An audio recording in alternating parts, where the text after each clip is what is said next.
Hello, Amelia Bedelia Road Trip. Chapter 5, One Horse Town. The next morning, Amelia Bedelia's father was humming at breakfast. Good news, he said. The motel manager told me about a tiny town not far from here. It's historic, with lots of shops, good restaurants, and interesting things to see and do. Best of all, the town is celebrating its 300th birthday, so let's head straight there. They arrived in no time and promptly got lost. Various streets were closed off with detours. Amelia Bedelia was certain that her dad was driving in a circle. This sure is a one-horse town, said Amelia Bedelia's father. People in fancy costumes, wearing powdered wigs, mingled on the sidewalks with people dressed as soldiers from a long time ago. There were real soldiers from today and regular people, too. Amelia Bedelia spotted a marching band heading down one street, but she didn't see that one horse in town. I'll bet there's a parade or something, said Amelia Bedelia's mother. Honey, let's ask for directions. Amelia Bedelia's father shook his head. Some of these people are from hundreds of years ago. They wouldn't know where things are today. Oh, Daddy, Amelia Bedelia laughed. Then I will ask, said her mother. Before she could, her father headed down an alley. At last, he said, an open street. He turned onto it and wound up between a drum and bugle corps and about 30 girls waving flags and tossing batons into the air. Spectators on the sidewalks were waving at them. Amelia Bedelia waved back. What friendly people, she said. Amelia Bedelia's mother turned to her father. Congratulations, honey, she said. You crashed a parade. Crashed, said Amelia Bedelia. Did we hit anyone? Not yet, said her mother, but the day is young. Amelia Bedelia looked out their back window. Sure enough, they were driving in the middle of a parade. They drove by cheering crowds, under bunting, and past popcorn carts, while the drum and bugle corps played Yankee Doodle Dandy. Finally, the parade halted at a grandstand. 3 boys wearing old-timey clothes opened their car doors and escorted Amelia Bedelia and her parents to a stage. A man who Amelia Bedelia thought must be the mayor shook their hands. On behalf of our fair hamlet, we welcome you as our 1 millionth visitor. Here's the key to the town. The man bowed and handed Amelia Bedelia a giant key. You better keep your key, sir, said Amelia Bedelia. We can't come back tonight to lock up your town. Then she turned to her father and said, You were right, Daddy. This is a one-horse town. The smile on the mayor's face faded, while her father's face got very red. Amelia Bedelia pointed across the square at a statue of a soldier on horseback. Is that the horse you mean? She asked. That's Mayor Andrew McClary, our town's founder, said the mayor, beaming again. I'm glad you gave your daughter a lesson in our history. Are you from around here? We are right here, said Amelia Bedelia. Actually, said Amelia Bedelia's father, we're on vacation, traveling off the beaten path. So far, the path has beaten us, added Amelia Bedelia's mother. Well, said the mayor, if you won't accept this key, at least accept the key to my cabin up on Lake Largemouth. Oh, thank you, but we couldn't do that, said Amelia Bedelia's mother. Why not? Asked Amelia Bedelia. Amelia Bedelia's father smiled and nodded, raising his eyebrows. I'll convince you at our Founders' Day picnic, said the mayor. Come on, let's eat. They had a terrific time at the picnic. Amelia Bedelia ate cornbread, sausage, apple pie, and biscuits with honey. Everyone raved about Lake Largemouth. Before the picnic was over, Amelia Bedelia's father had the key to the cabin in his pocket.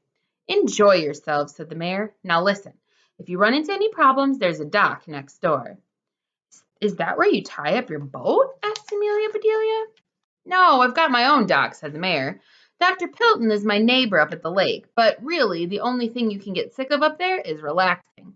All the faucets leak, so if you don't mind a drip, drip, drip at night, you'll sleep better than you ever have. Sold, said Amelia Bedelia's mother. Chapter 6, Fish Story. Lake Largemouth was not close, but it sounded like so much fun that the miles seemed to melt away. Amelia Bedelia found the lake on the map. It had tiny symbols of a fish and a boat on it. Hey, she said, these pictures mean that we can go boating and fishing. That fish is as big as the boat. Maybe my fortune would come true. When I was your age, said her father, I caught a really big fish. He took one hand off the steering wheel and held it out to show her the size.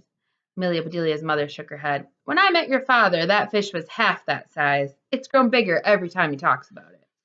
Amelia Bedelia's mother had tried to go fishing once, too, but she couldn't bear to kill a poor worm just to catch a fish. That made sense to Amelia Bedelia.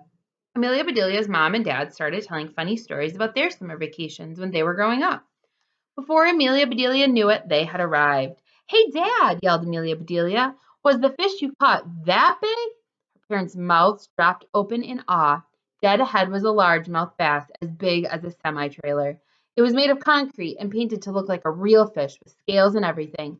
It could have swallowed their car. Wow, said Amelia Bedelia's mom. That's how big your dad's fish will be if he keeps telling that story. Ha ha, said Amelia Bedelia's father. He wasn't really laughing, but he sure was smiling. He parked next to a grocery store. Let's go buy some staples, he said. Staples? Wondered Amelia Bedelia. Why did they need staples on vacation?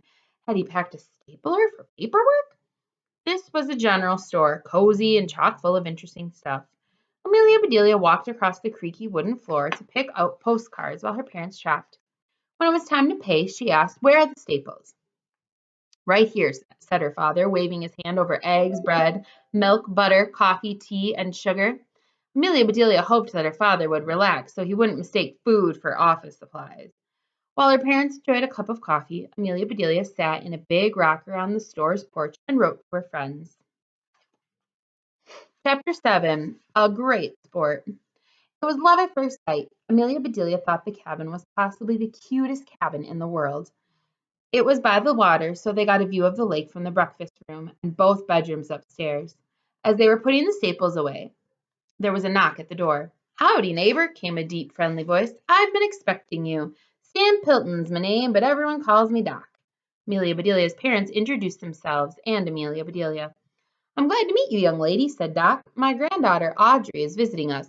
She may be a bit older than you are, but I'm sure you two will get along. She's a good sport." "Which one?" asked Amelia Bedelia. "Soccer? Basketball?" Doc laughed. "Actually, it's fishing," he said. "I need to learn how to fish," said Amelia Bedelia. "I bet Audrey would be happy to teach you," said Doc. "You just missed her, though. She's out in the boat. In fact, she's fishing right around that bend." He pointed to where the shore of the lake curved around. "How about we take the mayor's boat for a spin?" said Amelia Bedelia's father. "We can go say hello." "Great idea," said Doc. "Come with me and I'll show you the ropes." "Thanks. I grew up around boats," said Amelia Bedelia's father, "but I'd appreciate the help." They all went down to the dock and climbed aboard the speedboat tied up there. Everyone put on life jackets. Amelia Bedelia's father got behind the wheel and started the engine. Doc warned them about a big stump that was submerged about 50 yards off the dock. "You can't see it," he said. "Be careful. It snapped the propeller off a boat last summer." "Thanks for the heads up," said Amelia Bedelia's father. As Doc cast off, he hollered over the roar of the engine, "Amelia Bedelia, find Audrey. You can try something new and get your feet wet." "Excuse me?" yelled Amelia Bedelia. "Why would Doc want her to get her feet wet?" Doc's reply was lost in the roar of the motor, and Amelia Bedelia forgot all about wet feet as her dad steered carefully around the big stump. As she looked down into the clear water, she could see the stump. Wait, she thought, had something big moved down there? Or were her eyes playing tricks on her just like her ears? We're going to stop there.